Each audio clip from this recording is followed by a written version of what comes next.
So I understand that we're up 3-1 against the Clippers. But the last thing we can do is lose focus now.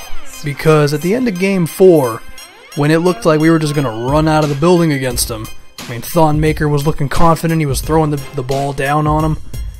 But then, the Clip Show decided to make a nice little run with about a minute and a half left. There wasn't much time left in the game.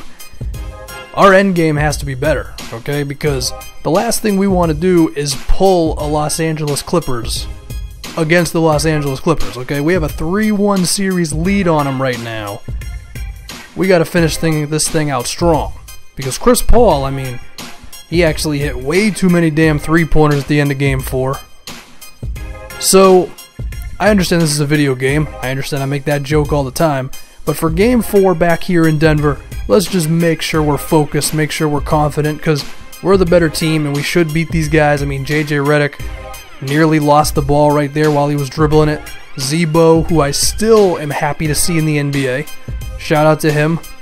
Although I'm pretty sure the guy has like some weird drug ring if you Google that. Google Zebo drugs. I'm pretty sure you get something weird to come up.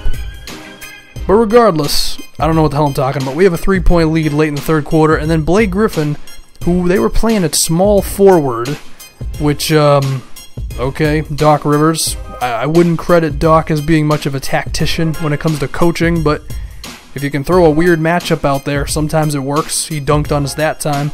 And I don't know if I should have actually scored here because I just kind of went to the left after Chris Paul stopped me in my tracks with Moutier. But I'm content with it. It's fine. So now, this is where the Clippers really get tested because for a long time, these guys have failed in these situations. Besides like one random 20-point comeback they had against the Grizzlies, as Zebo would know. I mean, we know these guys were up 3-1 against the Rockets and they just blew the whole damn thing. They left Nigel Hayes wide open. You know, it's good to see that Nigel wasn't getting mad at anybody for that whole talk of him starting just going away. It's good to know that he wasn't mad at that. Did JJ Redick just score from within 15 feet? That's not good, okay? Now, if we win the series, it's okay, and it's definitely going to help when Gallinari's left wide open.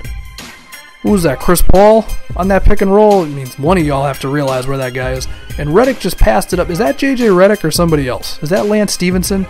The guy's shooting from 15 feet, but he's passing up open jumpers. That's not the JJ Redick that I know. The JJ Redick that I know is petrified the second that he has the ball in his hand past half court. Or just has the ball in his hand, period. But anyway, we missed that shot there, and yeah, JJ Redick is officially possessed by maybe even Blake Griffin. I don't know. The way the guy's going inside and not shooting from three. How the hell are we going to win against a possessed player? I don't know. Gary Harris misses. I don't know why I didn't have KJ in the game at that point. 4 minutes left. I should have our starting lineup back out there. And Luke Babbitt just gave the Clippers the lead. You see what I mean? Do not lose focus. The last thing I want to do is upload a Game 6 of this series. And the last thing they want to do is allow Moutier to score. You see how they closed the paint in on him? They should have been doing that the entire time. Maybe they wouldn't be down 3-1. Rest in peace, Chris Paul, because his entire life just got dunked on by Thon Maker. And you'd think Moutier would be the guy to close this thing out for us if we, of course, win. I don't want to foreshadow nothing. Nope, they finally realized, you know what? Maybe we should just defend this guy with as many players as possible and just force everybody else to beat us. Well, unfortunately for them, the rest of our guys are at least pretty damn decent, even if none of them are really star players, although Thon Maker is definitely on his way to becoming a star player, as I get him in the pick and roll once again, and Brook Lopez has got to be like, you got to be freaking kidding me, man. You're going to make me run again? That doesn't mean Moutier won't make an appearance, okay, as he dunked that one. Clippers, they went pretty god mode at the end of the last game in this situation. Chris Paul seems to do the same thing again. The guy wakes up, really, the CPU wakes up when it's like a minute left and they're down 5. But Luke Babbitt, he tries on defense, but Justin Anderson got ahead of him. 5 points, and a season ago, we were leaving at this time. This season, on to the second round. That's just the sign of improvement and all that mushy anime stuff that I could throw into a video. Moutier's happy. That's good to see. He had himself a normal game, even if you didn't see it because of my editing. And now, who do we have in the second round? Who'd you think? It's San Antonio. it's pretty much a rite of passage in the Western Conference. Oh, you want to get to the finals? You got to go through the Spurs. We had a weird season with San Antonio. We won one game, we lost one game. Both of them being at home. So, I think, look, Moutier is going to be able to kill Tony Parker.